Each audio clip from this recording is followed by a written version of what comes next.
Sir, Sasna will come. Sir,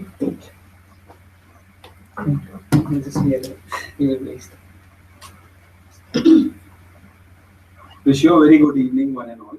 On behalf of the alumni team, I, Arth Radeja, extend a hearty welcome to you all. On the occasion of the first edition of SIBM Pune Olympus, we are delighted to have you with us. The alumni team at our college works throughout the year to establish a firm network with our beloved alumni. We believe in maintaining the strongest connections with our roots, and we work towards ensuring that we make our alumni feel connected with their alumni. Our new initiative, SIBM Pune Olympus, is one such means of bringing the best of the wisdom and experience our alumni carry with them on a common platform and creating a rich repository of the same.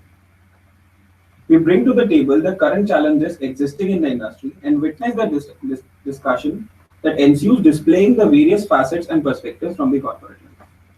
We bring together some of the biggest names in the industry with invaluable experience on a single platform to discuss the latest in the field of management. As they say, experience is the best teacher in the world, and there is nothing better than the lessons received from the experience of our elders. The topic for today's panel discussion is Entropy of the e-commerce model is a financial meltdown imminent. E-commerce today has taken the world of retail by storm.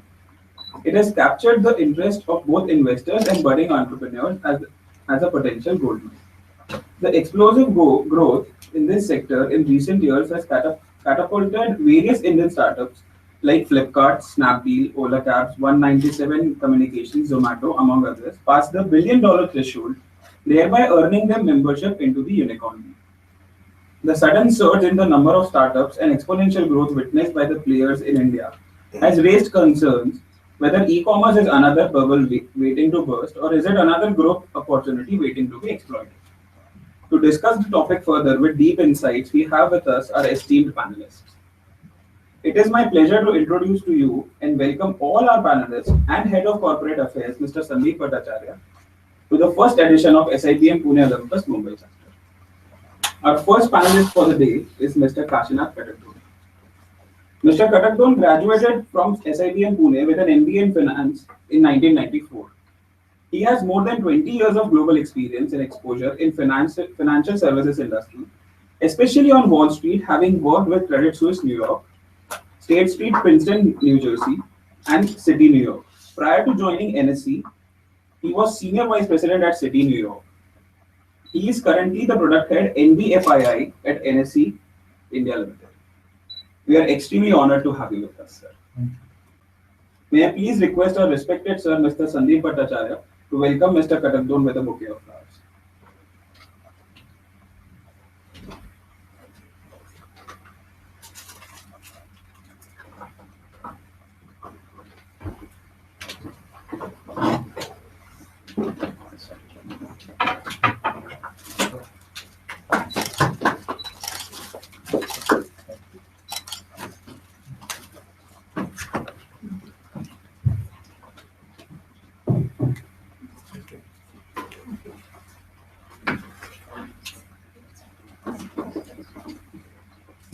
Thank you, sir. Thank you, sir. Let me take this opportunity to introduce our next panelist, Mr. Nachiket Nayak. Mr. Nayak is the Managing Director of IREF Capital and has extensive experience in the credit and debt markets. Prior to joining IREF Credit Capital, he was the Executive Director at UBS Investment Bank and set up and led the debt capital markets and was responsible for financing franchises in India. Prior to UBS, Mr. Nayak was the Vice President of Debt Capital Markets with ABN AMRO and led several landmark transactions, including acquisition financing of Tata Steel Chorus, Hindalco Novelis, Suzlon RE Power, first-time offshore borrowings of several mid-market Indian companies, and also developed first-of-its-kind structured funding for infrastructure companies in India. Prior to joining ABN AMRO, Mr. Nayak has worked with Investment Banking Division of Infrastructure Leasing and Finance, ILNFS, handling asset and structured finance with credit analysis and research, CARE ratings, handling financial sector and structured finance ratings. Mr. Nayak graduated from SIBM Pune with an MBA in finance in 1996. We are honored to have you with us, sir. May I please request our respected sir, Mr. Sandeep Bhattacharya, to welcome Mr. Nayak with a bouquet of flowers.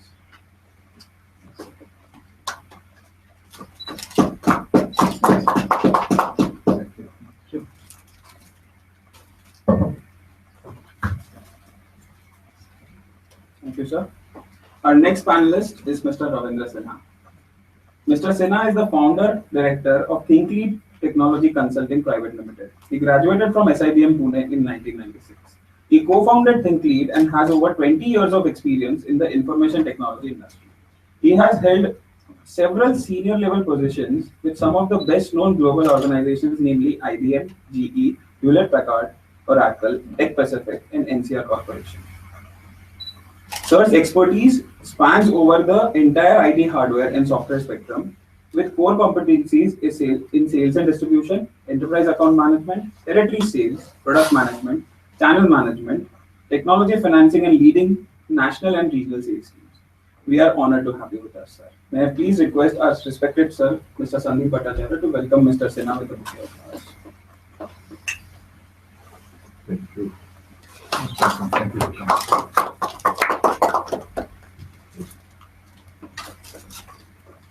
Our discussion will be moderated by Mr. Rahul Bedmata. Mr. Bedmata graduated from SIBM Pune in 2004 with a specialization in finance. Post graduating, he started his career as a management trainee at CRISIL Infrastructure Advisory. He was associated with the organization for 10 years and went on to become the Associate Director, CRISIL Infrastructure Advisory. In 2015, he started his entrepreneurial journey and is currently heading KNR Enterprises. We are honored to have you as a moderator for today's discussion, sir. May I please request our respected sir, Mr. Sandeep Bhattacharya, to welcome Mr. Bedmata with a bouquet of flowers. Thank you.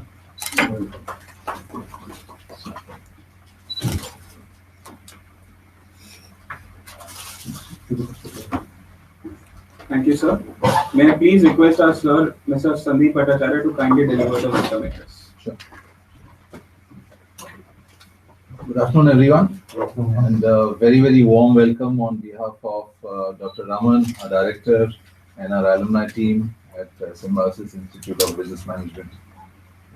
We treasure every opportunity to interact with our alumni, because for us as an institution, it's our alumni and our students that make up the institution. So we absolutely treasure every opportunity to meet up with you and enjoy and be a little proud of the kind of successes that you keep achieving in the marketplace outside. And just before the session started, I was chatting with some of you about how over a period of years, the corporate journey seems to turn into an entrepreneurial journey. And it's absolutely amazing to see that happen. To sort of keep pace with that trend, we've also launched a new MBA in 2014.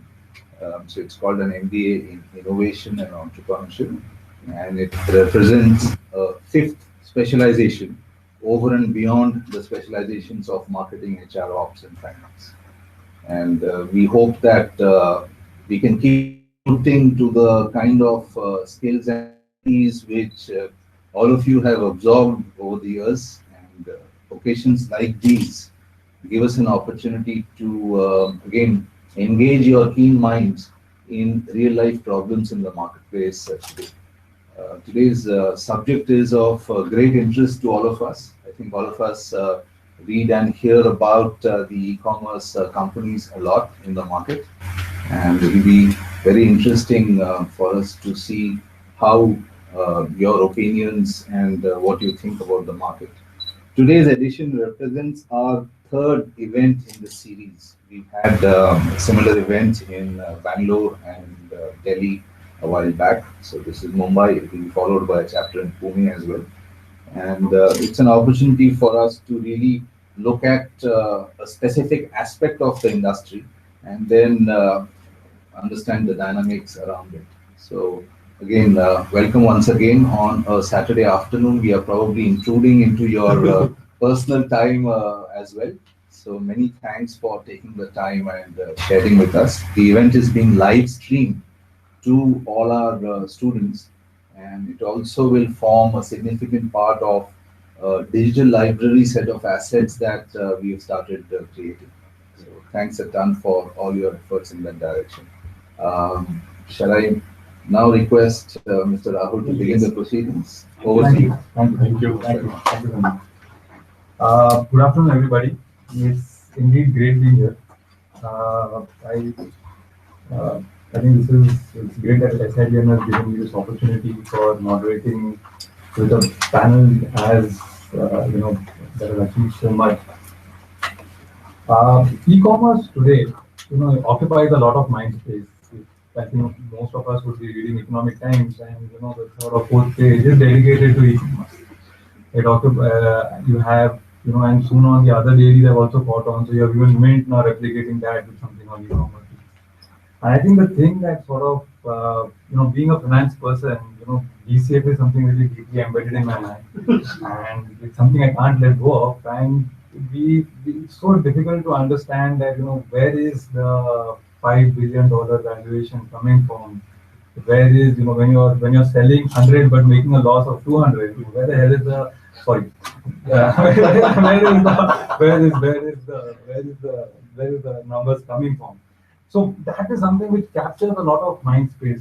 And while I was thinking about this, when they approached, I said, I thought that we should look at it in a slightly bigger, slightly more holistic angle. And some things came up to my mind, and they came up actually just this last week.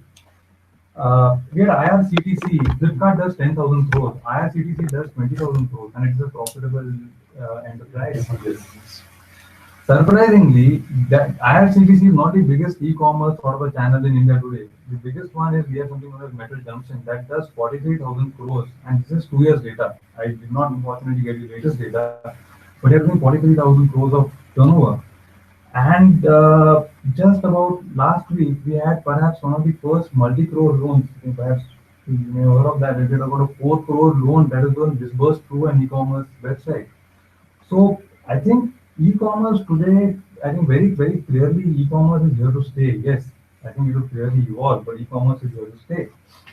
I think, that's why I thought in today's discussion, when we seem to be focusing on one particular angle, which is looking at it from a valuation perspective. I think we can perhaps look at it, considering the panel that we have on board today, a slightly more wider angle where we look at the valuation, the deep discount model as one of the things, and look at it more holistically as to how this whole thing is going to evolve. Because evolve it will, considering our demographics, considering the sort of the technologies that are coming into place. 4G is perhaps maybe 6 months, just 6 months away from a sort of India-wide deployment. It's going to have a phenomenal impact on everything that we do. So without any further ado, I would like to start with, Nachiket, as with all sectors, we've seen that it's played a phenomenal impact where we're looking at really the consumer sector. And I think perhaps the biggest in really electronics. So the electronics space has seen the biggest impact of e-commerce.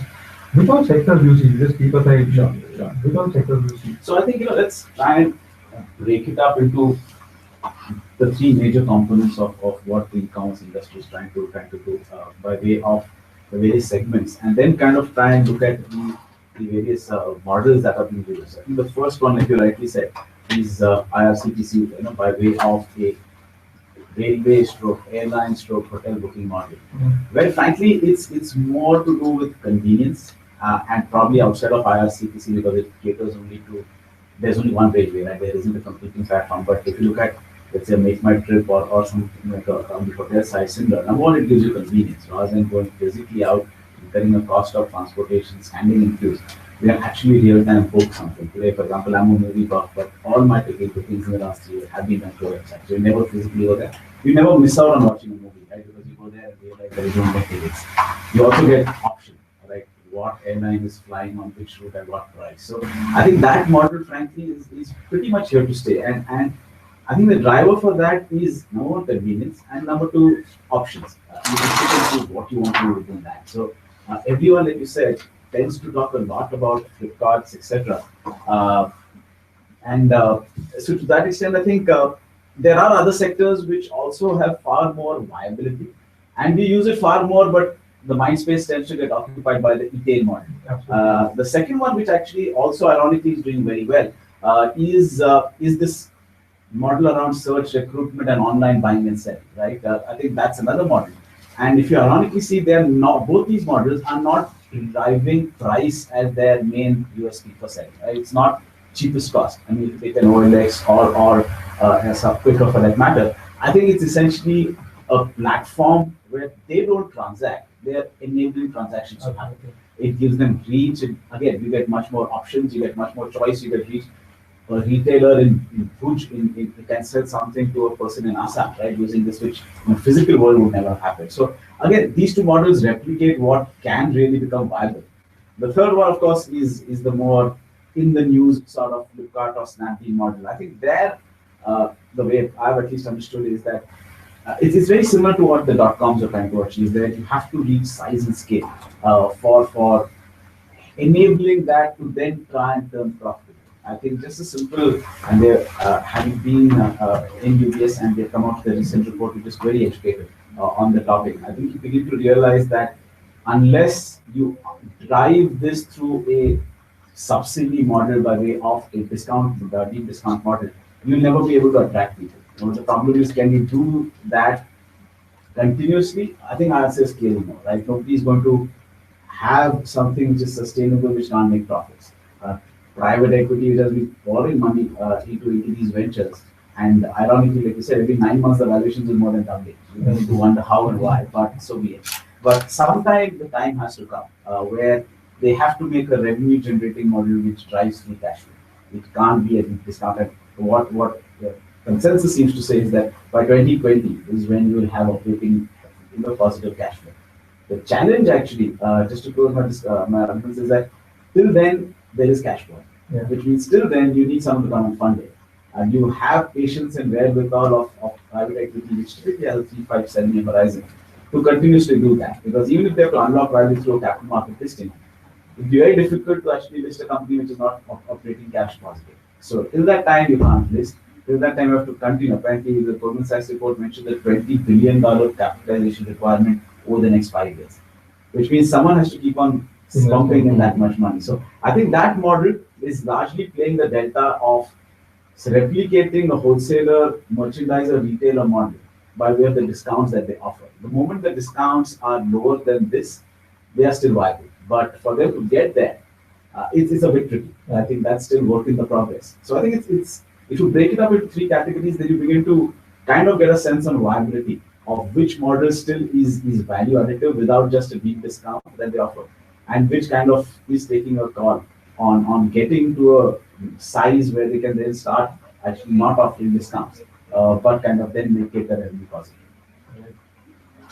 Would you like to add something to that, Kashina? Yeah, I think what Nachiket just mentioned about is you can break down into 2 parts, right? One is the e-commerce companies which are specializing in service providers. They're acting like a service provider.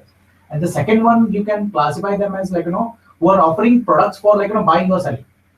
So that is why the whole one is where services are becoming essential, and we have seen success of Make My Trip and other portals which are very well. Even healthcare today, they provide a very good service in terms of the healthcare benefits, or even the products which you can source from them. So that is where the 2 areas I would categorize that. Within that, what we have seen is over a period of time, a recent trend that has been created is that making real estate also available on the e-commerce platform. So Snapdeal has tied up with Tata Housing to make their some of the high-end luxurious flats being sold to the internet. So that is another new trend that we are seeing. Earlier, you could go to the internet, go for buying and selling, but the value of the transaction was very small or nominal. But today we are talking about lakhs and crores of deals being executed through e-commerce platform. So that's a new trend that you will see. And e-commerce is here to stay no matter what. Because we look at today, if we look at the India's population, the rural versus we are the second largest internet market in the world after China, right? And our internet penetration is very low compared to, we don't even, the 3G we talk about, sometimes there is a call drop, right? So there is no data. We're still waiting for 4G. So there is still huge potential of I would say that around 350 million users are expected to join this particular bandwagon. Out of that, 50% will come from the rural areas. What tier 2, tier 3 cities? So that is where the whole potential, the reach of the country is going to expand, and this market is going to increase over a period of time. Maybe the valuations, when we look at the valuations, we have to look from whether it is like, how many users are using it, what is the revenue. The more the number of users using that particular platform, you can have like, thousands of users, but how many active users are using that platform? That matters, because that is where you will get the revenues. Right? So as the base widens, as number of people who come and participate in the online purchase, whether it's a service, whether it's a product, that market grows, and you will see a growth in this particular platform, right? But some of the, as Nachiket rightly pointed out, right, we are seeing some absurd, like, valuations happening in this particular space. Whether it will be sustained or not, that's a question. Only the fittest will survive, right? Some of the you're right. Maybe I can correct that. Very well said. So what I'm trying to say is that, like, the people who have the the backings of, like, large PE funds or venture capital funds, who can support, like, a cash burn of, like, hundreds of crores of rupees per month, only they can support this kind of model. The small players will get marginalized. They will be taken over by, like, the bigger players. And that is where the people are looking, like, create a platform, sell it to somebody so that I can benefit and start something else. Yeah. Which is good for, like, creating more entrepreneurship. But again, there will be some winners, some losers. Ravindra, with your background, I think there's some interesting threads that come out. I think the one thing is, you're coming from a technology sort of background, the rest of us are from finance background, but I think a couple of things. We have this mobile wallets, which is sort of help, and plus this also this Jan sort of a Yojana, which is sort of increase the spread of bank accounts across India. Right. That, along with what Kashinath just mentioned, that the next thrust maybe perhaps on the rural side. You also have, if I'm not mistaken, Snapdeal trying to do something in local languages so that they will improve the accessibility of their website. So can you sort of put this all together? What does this sort of, how does this impact e-commerce?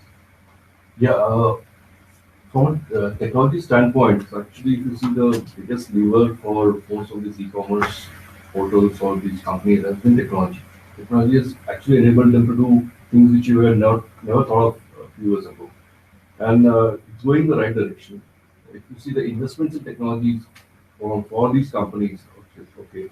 Traditionally, the traditional model was buy a lot of hardware, buy a lot of stuff, and then set up a huge office and all that to maintain that. That is all gone now because of all the cloud computing and software services model. Okay, so they have now very minimal kind of investments in terms of capex in IT. Okay, it's all OpEx which is driving these organizations. So technology is one is found the base. The levers are, yes, obviously government is doing a lot in terms of enabling fresh accounts coming in, a lot of people getting bank accounts, okay, who get added to this chain of buyers. Language is definitely a big enabler. Google also doing a lot of stuff on enabling Indian languages in various formats, which can be used for mobile development, for app development, as well as on websites. So these will be the big levers which we will see pushing this thrust forward. And from a biggest point, as what Kashinath also mentioned, is the mobile penetration. Okay, apart from the fact that there are about now over 400 million internet users in India, which is second to the US, it's growing at a phenomenal rate. So we might overtake US in the next 3 or 4 years as the largest base of internet users in the world. So that really is a mind-boggling figure. These are figures which are enabling the PE guys to put in money because they know that money is going somewhere in the right direction. It's not that it's going to get proof. So yes, the patterns will survive. That I definitely believe in. But there are a lot of things which are happening, building this ecosystem, enabling these guys, and the biggest lever has been technology. That's what I would like to make a point of from my side. So, in your view, what can people expect? We have sort of come to. I think app is one of the biggest things that has happened to people from websites to app. We saw that transition happen, especially in the case of, let's say, Myntra, which happened about in the last 6 months or so. It went completely to app. Yeah. So similarly, what sort of innovation do you see in e-commerce? What is the life beyond apps, and are there new sort of services that you can expect from this from e-commerce? Well, yes, app is the thing for the e-commerce vendors. So a lot of them are putting exclusive offers only on app. Okay, they realize that now the majority of phones which are sold in India are smartphones. Okay. So we are one of the fastest growing smartphone markets in the world, and that is what has boggled a lot of people. And putting special offers on apps actually has they've seen the results in terms of participation from the customers to increase by a certain ratio, which has been quite positive for most of the vendors. So we have had Flipkart, Myntra, and Jabong, and all, which are now exclusive offers on apps. From technology perspective, something else apart from this, I don't foresee as an immediate from technology perspective. What I see is the e-commerce vendors are not trying to even get into actual show and sell kind of. If you know, they have set up stores across the tier one towns, and probably this is the plan to move it to tier two, tier three towns and sign up with franchisees. So you'll tomorrow your franchisees tying up with e-commerce vendors that you'll have stores with a select few brands put there on display, and you can order through your app and go and pick up from the nearest store. So something on those lines is what I can foresee. So you jumped ahead of one of the things. Okay, sorry. I wanted to this thing, take your views on this. See, we also have now a lot of these sort of peer-to-peer lending sort of sites that have come up. And how do you see that sort of, do you see that as a sort of a major disruption or any sort of disruption for your traditional banking model? Like both your views on that. I would say that any peer-to-peer sharing, if it is a intellectual property right or digital media rights that we talk about, right? Sharing that on a peer-to-peer basis, is a gray area in terms of legality, whether it can be shared or not shared. There are some sites which allow you to upload movies or music or but it's considered to be a piracy. Now there is no legal definition or very thin line between when I share a book with somebody else, will we call it is it a copyright violation or an IPR issue? Or if I just share a particular MP3 file or an MPEG file with somebody else, that is considered to be illegal.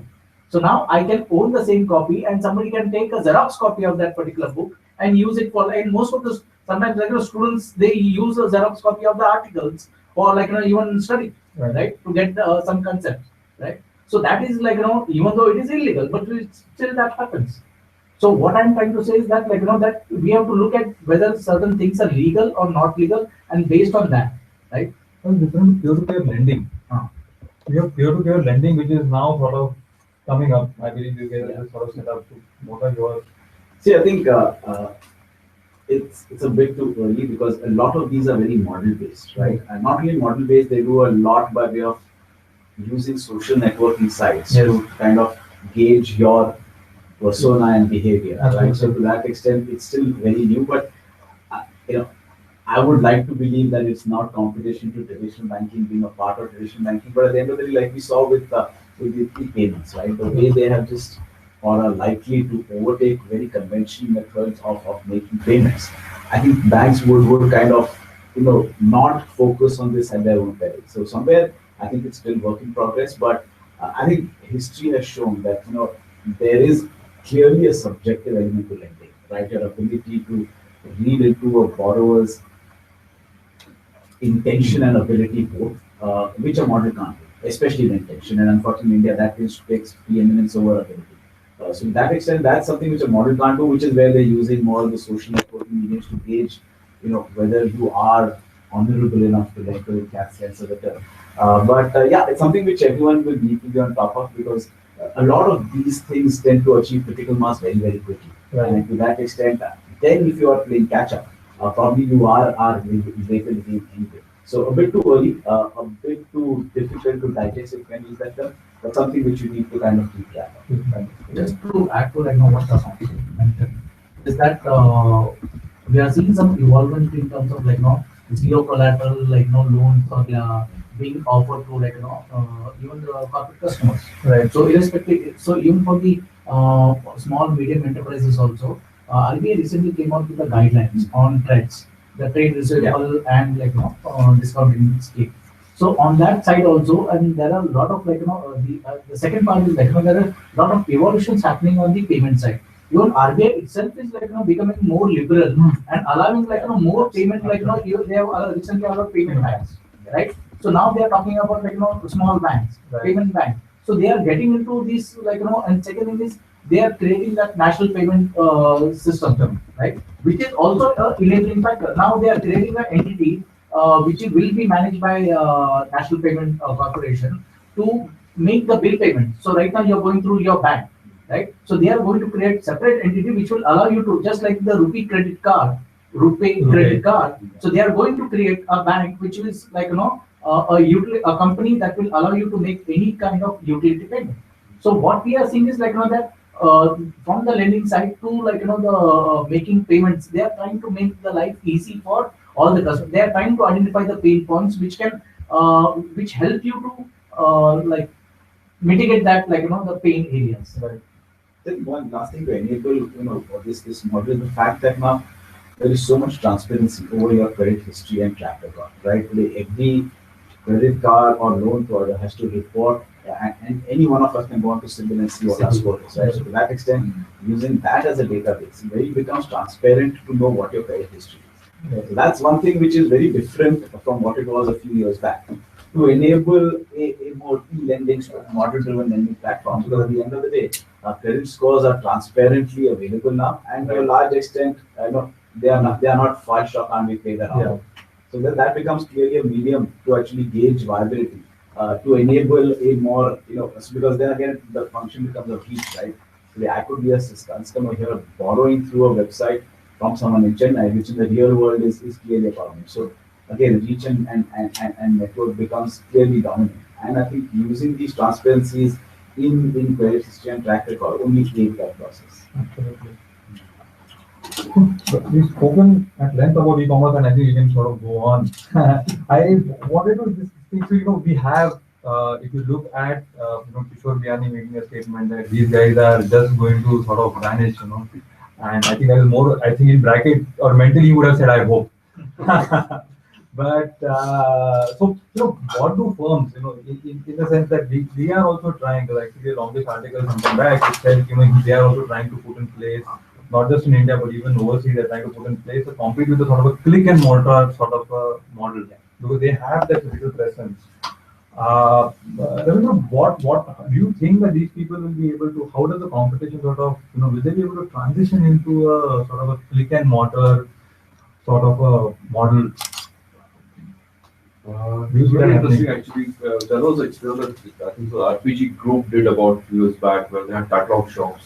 Okay, and that was in Thane where they had huge catalog booklet and they gave it to the complimentary, very nice glossy magazine. And they had the top 9 of the products on display, and then you can choose and you can place order.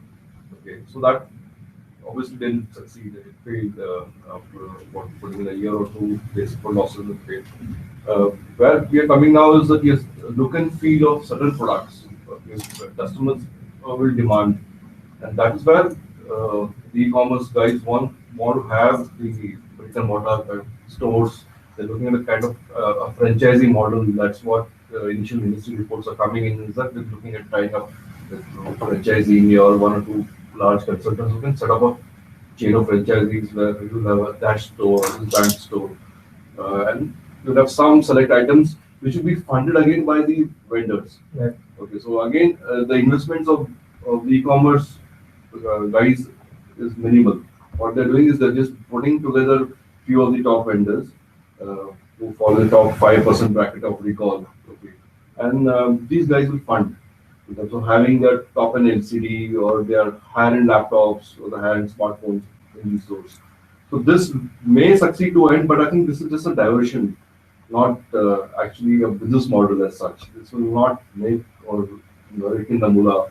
This is primarily just to create a sort of a front to add to their brand consciousness among a bigger set of customers, probably. Okay. You had recently, we had this above, which is Aditya Birla Online Fashion. That's what that thing stands for. And then you had Tata launching a unit store. But for traditionally these organizations have never really been in sort of e-commerce. They may have had some sporadic offerings. How do you think that they will be able to make this sort of maybe a cultural transition to be actually be successful in this sort of a space? Yeah, I think definitely, as we get into more digitalized world, organizations and individuals need to adapt to the latest technologies which are available. So whether it's app based or even the workplace is changing. So the whole culture has to change, within the organization to adapt yourself to the changing needs of the world. Right. And from that perspective, even if traditionally they were most of the manufacturers or say even for the regular fashion or somebody, what they would do is they would manufacture their goods and then send it to their stores, and from there they would. Now there are many aggregators who do the same thing, but they go to different places. So they get one button from one place, another collar from somebody else, and then so there are ways of which the things work. So if you want to one aspect is to see how you can reduce the cost of the product so that you can offer more discount, because this is the world of discount. Without discount nobody wants to come to you, right? So how do you reduce the or bring down the cost of your product? That is by making sure that you become not just a manufacturer, but try to see where the best opportunities are available, where you can, which country or city you can go and manufacture that particular product, and use that as a platform. You try to become an integrator and then use the digital platform to service your customers. Okay.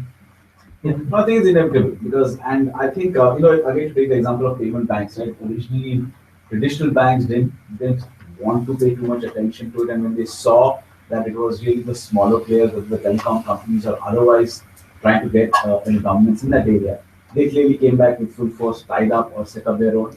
See, at the end of the day, let's take the example of Aditya Birla or Pantaloon for that matter. They have such a strong franchise. And ironically, if you see in the US, the largest sales in retail in specific segments happen through the manufacturer's e-shop. So whether it's a Macy's or a Bloomingdale's, their own website makes the maximum sales of their products, not a third-party aggregator. So to that extent, if the whole viability set of a third-party aggregator is to save in merchandising and logistic costs, why can't the manufacturer do it himself? Right? He will also end up saving on those same costs. It's just that an aggregator gives you much better choice, which you can't avoid. But I think very clearly this has to be a segment because you also save a lot on. See, front-end retailing is all about getting your cost of your store right, because that's what income is behind. This, which technically is free because you don't end up getting physical rentals, becomes a very strong segment for you to not miss out on. So I think it's inevitable that every retail producer has to have a front end of a e-commerce website of his own products in that sense, which will then rival third-party aggregators. Today, if you see, a majority of the suppliers to third-party aggregators are manufacturers.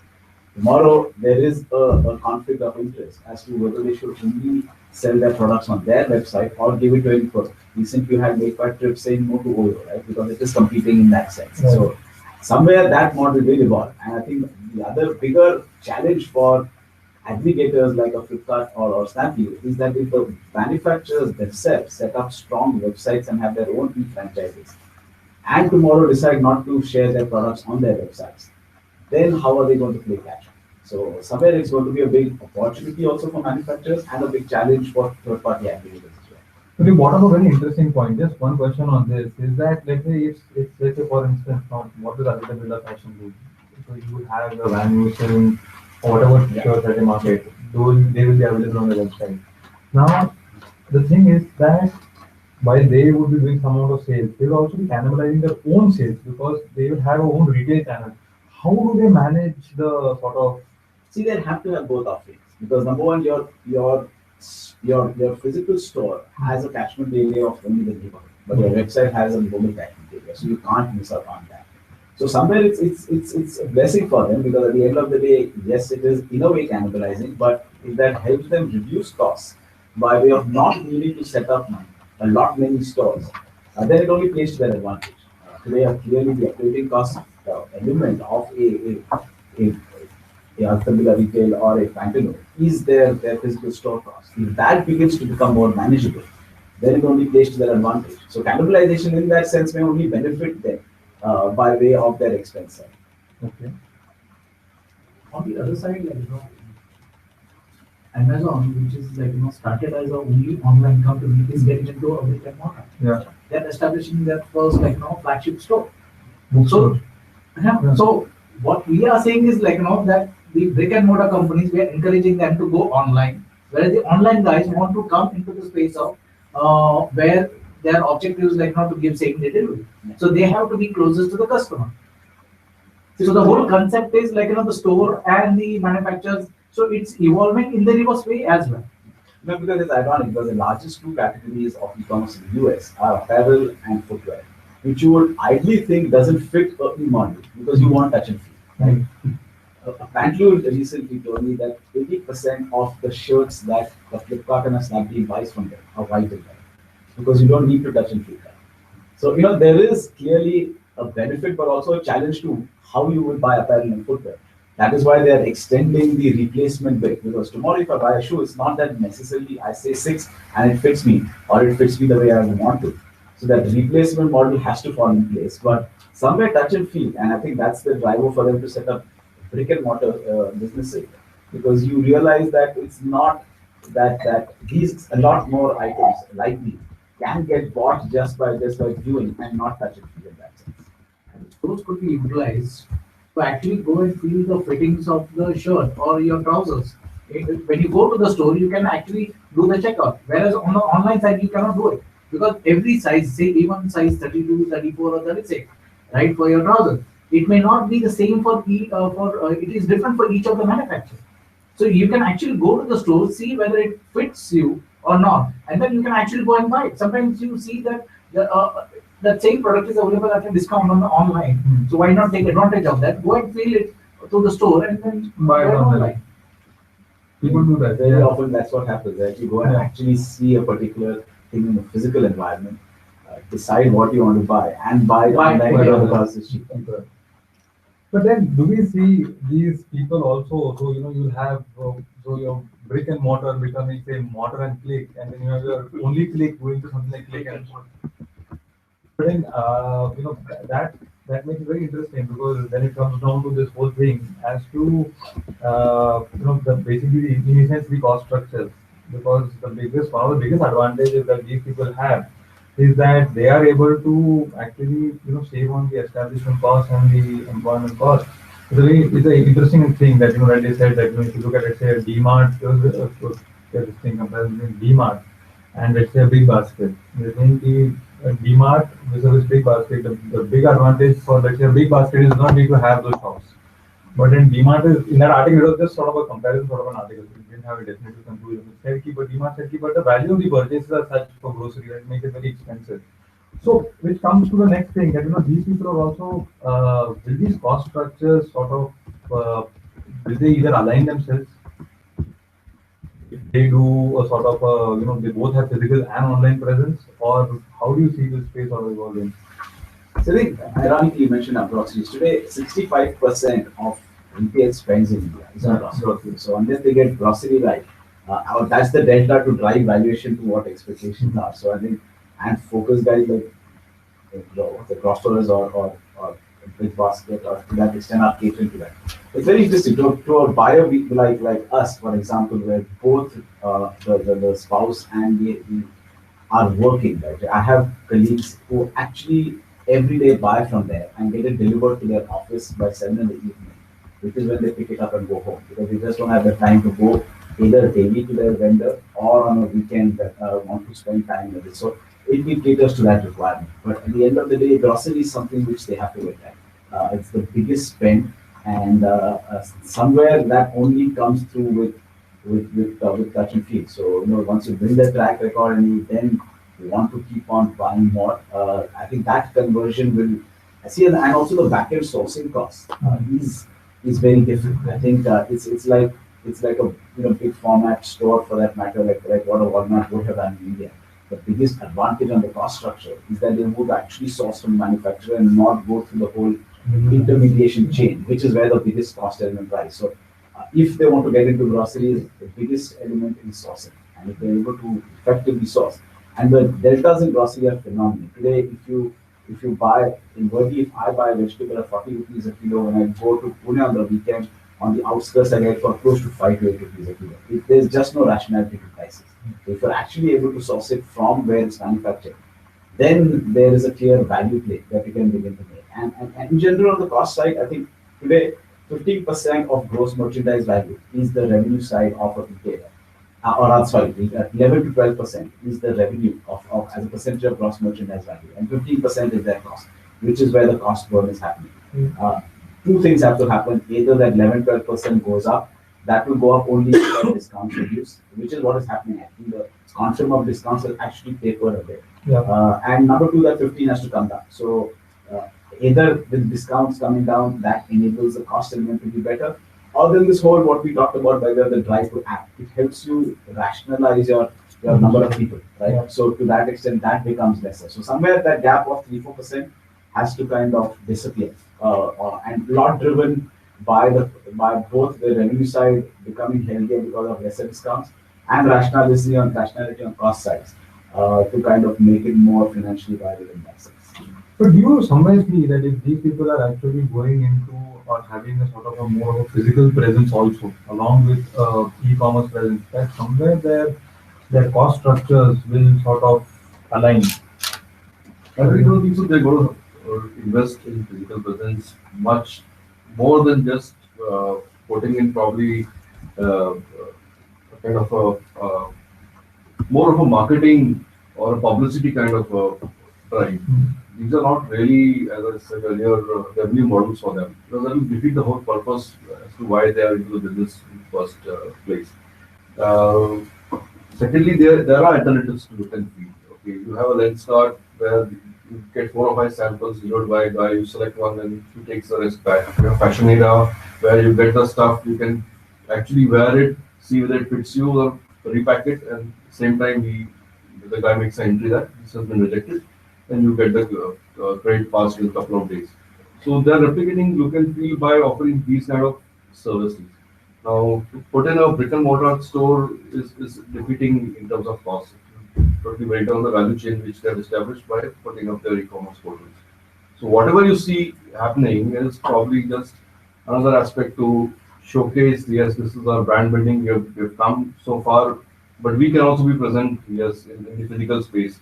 So people sort of lend some credibility. Yeah, these companies do exist. Right. There are these companies. There's a look and feel around these brands. Right. And again, they will be getting this funded. Okay, it's not their money. They will get the top guys with big LCDs, and the bookstore guys obviously get the publishing giants to pump in money and have those books kept on display there with return stock and all that policy startup package. So whatever they do, they will do it very cautiously and secure their losses very well. Okay. One big challenge for all these retailers, especially as you sort of move out of your cities, right? You move into let's say tier 2, tier 3 markets, is that you have how do you sort of distribute to those locations? Logistics is a big challenge. Surprisingly, you see, when Flipkart in this thing to sort of reduce cash burn, last year was not delivering to places like even Virar over here in Bombay.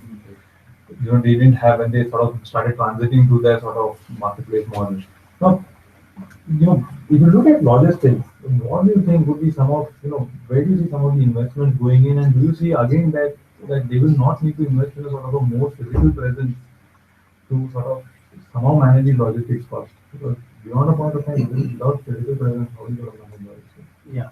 So I think what is happening is say Flipkart has e-cart, their own logistics arm. But now people are realizing that having your own logistic arm, you need to have an investment.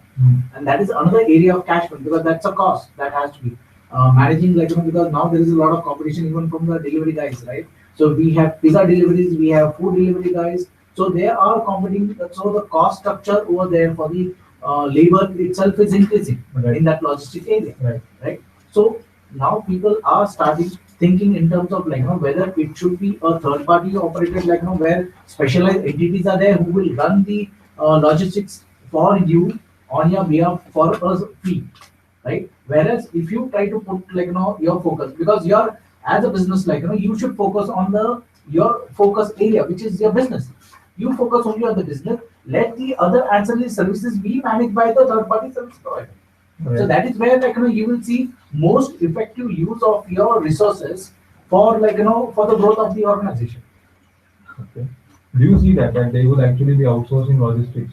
I think it's inevitable. I mean, given size and scale and reach, what you're trying to achieve is going to be very difficult to manage in-house. And it just like I mentioned, it takes away bandwidth of what your key objective of achievement is. So to that extent, and the other interesting thing what was happening also, if you see, is that they're setting up localized centers where you can actually go and pick up your work. Yeah. Right? It's not that you necessarily need to deliver.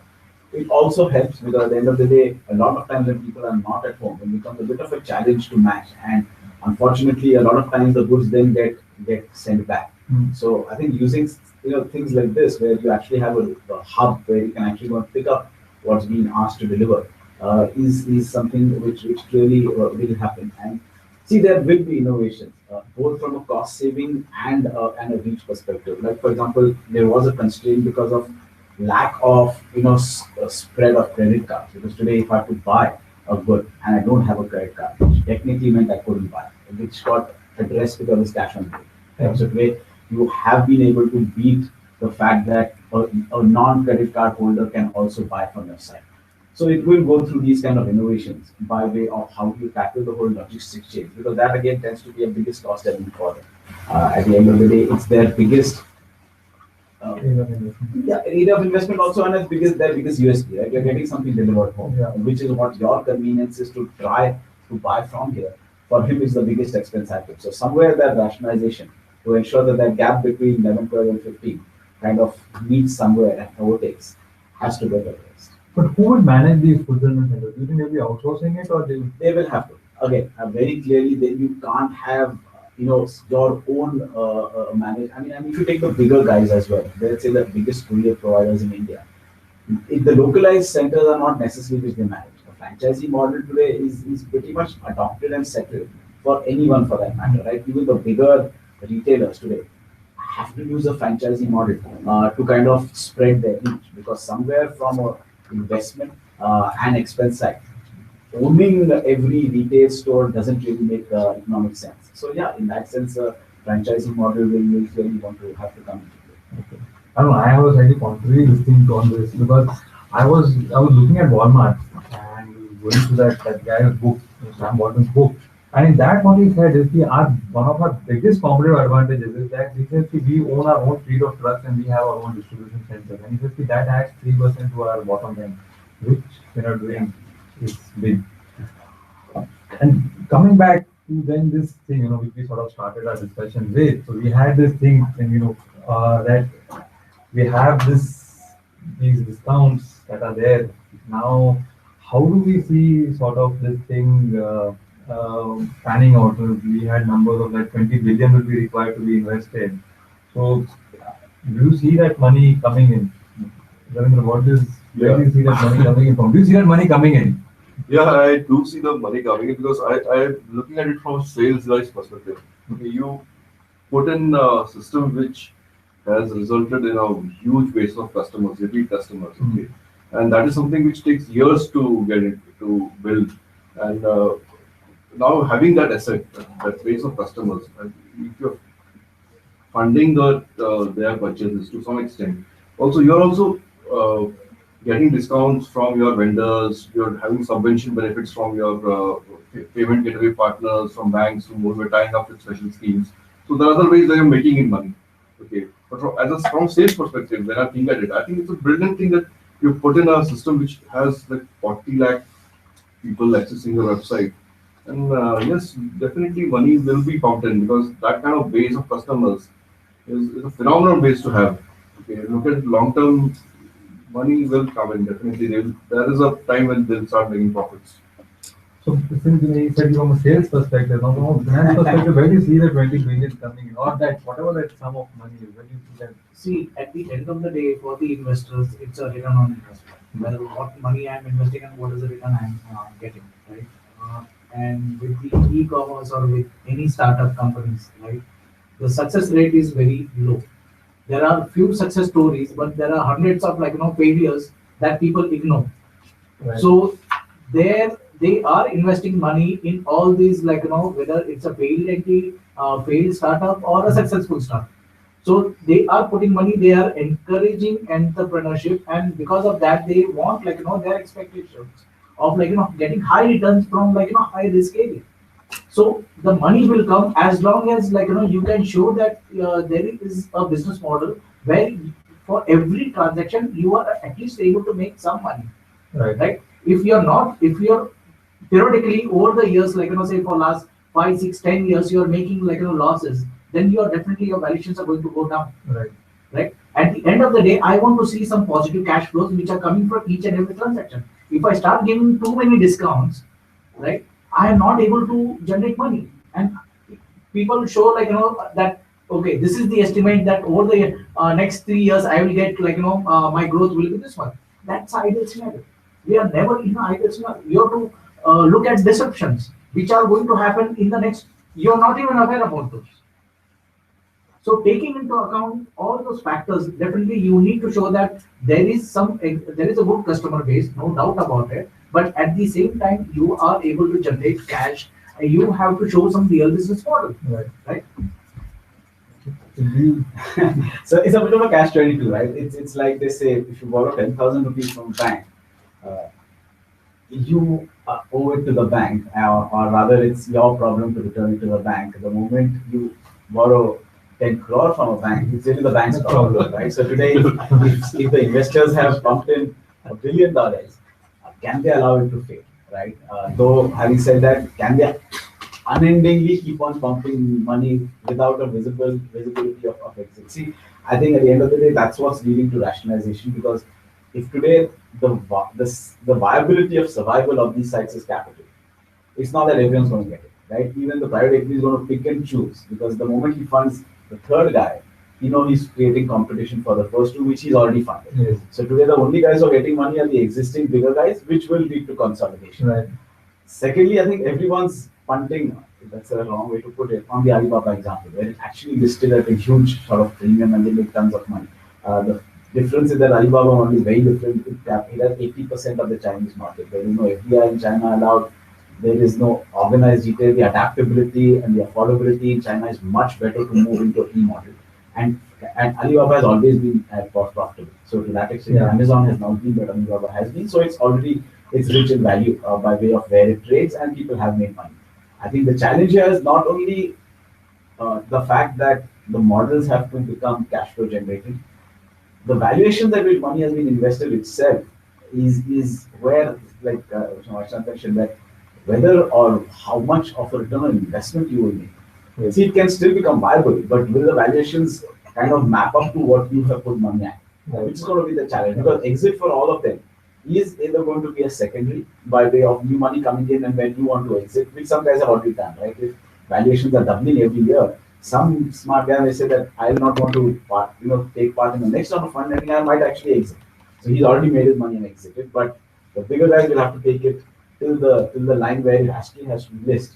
And if that is not before 2020, then I don't know how much patience people will have, and more importantly, the ability of keeping on pumping money is that much of a challenge. So it is a bit tough, and given the fact that it's not an unlimited wallet that they have, at the same time they can't allow things to fail where they've already put in so much money. So the model is, like to say, ironically, it's now a private equity problem, not so much a retailer problem. The other thing is whenever the deal happens, not necessarily the entire money is coming into the business. It's going some to the promoters because they are selling their stake, and we have to see how much actually the money comes into the business. That's what you think. Yeah. Someone has made money. Yeah. Absolutely. Yeah. So I think a very good discussion. I think we looked at e-commerce from various angles. There are of course many more that could be explored. But I would really like to thank Ravindra, Kashinath, Nachiket for really sharing their insights for the benefit of all of us. It is indeed, it's been quite an enlightening session for me also. I thank SIBM for giving me this opportunity again. And I think with that, sir, Mr. Bhattacharya, would you like to say some final words? The whole subject is such that I think we can probably launch an MBA on e-commerce. It has so much of depth and meat in the subject. But thanks a ton to all of you and for very adroitly moderating the discussion. I think it was a very valuable discussion, and our students would have got great value from it. Are there questions that have come through on Twitter, etc., that you would like to pose to the panel? Please. So this question is from one of our seniors from MBA 2. His name is Sai Akhil. The question is, all investments in startups are basis speculative future earnings and not actual profits a startup generates. Is there any way to tackle that? Well, why a startup by its very entity cannot be profitable on day one, right? So to that extent, if you differentiate between what a conventional angel investor or a venture capitalist done, he funds on an idea. And sorry for the repeated use of the word fund. And a real private equity fund's growth, once it's established, it's not really innovative in that sense. So I think at different points of the life cycle of a company, you will have different nature of investors who have different risk appetite. So to that extent, if you only are going to get money if you're profitable, then probably you'll never take off. The idea also is that, who is the investor? I think that's a very important thing, right? So are you a hedge fund? You shouldn't be doing this. Are you a private equity investor? Perhaps you still shouldn't be doing this. But if you're, let's say, a venture capitalist, or someone like, let's say, Peter Thiel, he understands that, let's say, the e-commerce and the internet really well, perhaps better than most people. So if he bets on a particular idea, then he understands, he knows what are the sort of fixes to make to ensure that it works. But can, let's say, I do it? No. So it really depends on who the investor is, and therefore it may not be speculative. Other thing also is that you have the portfolio theory, right? So you have the guy who will be making multiple investments. So some work, some don't. And it's not necessary that the idea, even though maybe backed by a very wise investor like Peter Thiel or any good investor, the idea may not be successful. Sometimes some ideas are way ahead of time. Sometimes they are not. The timing matters, right? So that also plays a very important role. What idea, what time, and the timing becomes a very critical thing. Absolutely. Thanks. So our next question is from a batchmate, Rohan Doshi. He's from finance specialization, and he asks, what are the regulatory changes that need to be made to better support and regulate the e-commerce sector in India? Don't make any. I think it's grown because there is no regulation. The moment you get tax and other things in, it becomes a bit of a speed breaker. I think though it will inevitably come in, because the moment you have one or two accidents where either public money or for example, you recently had the example of someone shutting down and there was a large amount of people who were out of a job, right? So accidents of this nature will catch the eye, and to that extent, there then will come, because the government will want to put some order around it. So I think it's in the interest of the companies or the players to ensure that you don't drive someone to kind of hamper what you're doing on a freewheel today. But also on one more thing over here, it's like, you also have indirect taxation, and that has been a bit of a question mark as far as this is concerned. Do we see that, let's say, GST will actually be a facilitator not only for everyone but also e-commerce also? So I think that the two big deltas which everyone talks about is regulation and taxation, which are relatively unaddressed right now, and you don't know how it's going to kind of fall. But that could be a big differentiator, apart from the basic economic viability of how these models pan out and how they actually capture their promise in that sense of return. But it's still difficult to put a finger on where either of these will kind of end up. Even internationally also, it's a very grey area taxation. Like even with Amazon, the issue is whether the tax should be collected at the zip code where the product is delivered or at the address where the company is registered. So that becomes an issue, the legality. I may have a registered office of a company in, say, a tax haven country, like say Ireland or like Cayman Islands, right? There I don't need to pay any taxes. So where does that? So it's a completely gray area. So we have another question from Vishnu Kumar. He's from Finance Specialization again, and he asks, can e-commerce firms ever debut on stock market? Is an IPO feasible? You've seen Alibaba listing, right? And you've seen what a success story it's become. So yes, I mean, ultimately they will have to, because that's the only way private equity, which has pumped in so much money, will be able to unlock their capital. It's more a question of at what stage of their life cycle do they become listable. See, unlike private equity, public markets will not fund people at this stage or companies at this stage, right? Their ability to read into their business models as retail investors, you and me, is very difficult. They like to see steady state companies, they like to see steady earnings. It's a very different kind of life cycle at which a public market listing becomes enabled. And none of these are there right now. But will they have to? It's inevitable. But I think Sir will be able to give a much better perspective on that. Yeah, I think coming from the stock exchange background, what I see is that the regulators are becoming much more understandable about the venture capital, the startup areas. Earlier, that itself was the regulators were not clear about whether we should allow them to come and list on the exchange. So what we have seen is that SEBI has recently 2 years back they have started something called ITP platform, which is available on the exchange NSE platform, where the small startups, where it is still not, it cannot be, that process cannot be used to raise money, but you can actually do the transactions on the exchanges by signing a simple memorandum, right? So what that gives you is the visibility of the exchange, the name, the branding of the exchange comes into place. So coming from the exchange NSE, we have done that where small companies come and do the transaction, where the transaction is between two investors, that can be done on an exchange. So they get the visibility that the deal has happened on the exchange. So that itself builds the brand credibility for that particular startup. Second is, as you move up the chain, there is there's a platform called Emerge for small and medium enterprises, where they can come and list it, right? That's a small companies board, where these are smaller companies, which the whole idea is you want them to grow into bigger companies like the Reliances and the Infosys, where they can move to the main board. The objective is start with the venture capital listings, then you start moving towards the small and medium enterprises, and then go to the big board. So that's the stage that we are looking at it, and those kind of things, enabling regulations from the regulators are being coming up.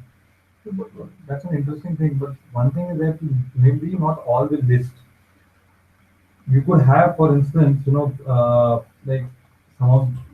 could have a takeover also of some of these firms. I think Alibaba would be perhaps one of the biggest candidates to actually buy one of its investees. It already has considerable investments in Snapdeal and Paytm.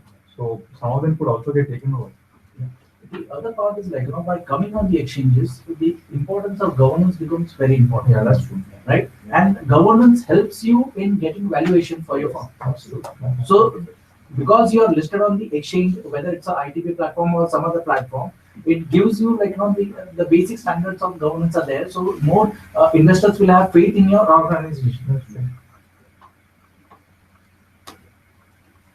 So there's one more question. Again, MBA 1 Finance. This is by Shruti Mehta. What are the essentials to become a unicorn company? Good luck. Would you want anyone to? Why are the finance guys only giving questions? What about the sales and marketing guys? Sorry, I don't. No, I think see somewhere. I don't think an objective should be to become a unicorn. Right? At the end of the day, it's very easy. You offer the largest discount, you get the most sales, and you become a unicorn company. At the end of the day, but it has to make sense by way of whether it's not only, forget the profitability for a moment, because that's not the objective, but to reach that size and scale. What are you creating? Are you creating a franchise value? Are you creating a database of customers? It clearly helps, right? Today, when consolidation happens, it's only the unicorn companies which will be able to attract more investment, attract more customers, and will naturally become the buyers for the smaller companies. So that is why this drive towards becoming a unicorn company, because the largest, till everyone is making losses, it becomes the option of choice. So, but it's really about, once you become a unicorn company, what do you do with it? Are you able to then kind of reap the equivalence of eyeballs and footfalls and turn it into actual profits? Is where the trick lies, and it's a bit too early for that to kind of play so far. Thank you so much for answering the questions. Thank you, sir.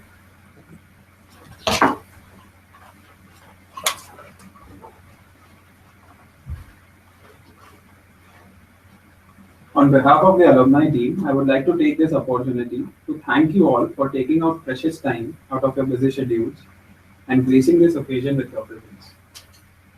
It has been an enlightening discussion and has helped us understand the topic in greater depth. We believe that all the students and alumni who viewed the discussion online also have better insights on the entropy of the e-commerce. It has been an enriching experience, one that we would not forget for a long time. Thank you. Thank you.